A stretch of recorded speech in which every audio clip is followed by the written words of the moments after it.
Tips that inspires you. The Bible actually has many examples of generational curses. The typical one that we go to is the generational curse of murder and sexual immorality that took place with David.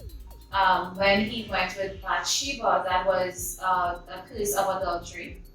And then he killed her husband Uriah, which was a spirit of murder. Late in his next generation, we saw his firstborn Amnon actually raped his sister Tamar. That sexual sin passed on, and then Absalom had killed Amnon, spent 2 years to plot, and that was a sin of murder.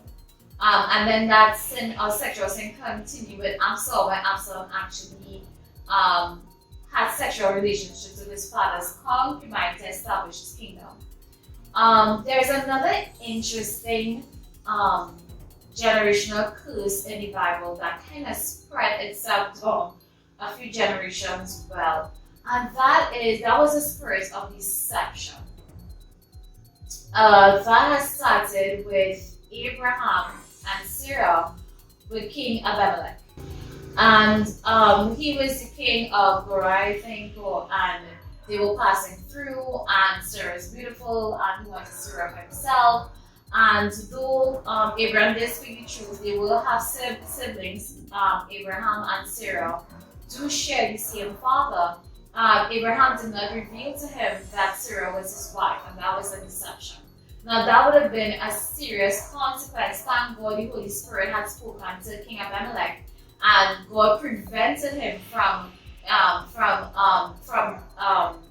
committing sin with Sarah, and therefore his kingdom through prayer. God had called Abraham a prophet through prayer. He got saved.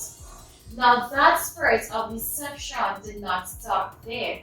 It continued to Jacob as well, which is his grandson. So we saw that God prevented the king from actually committing sin with Sarah. And what we found though is that same form of deception had passed on into the next generation and the generation after through Rebecca and Jacob. So Rebecca and Jacob had actually plotted to fool Isaac in order to get that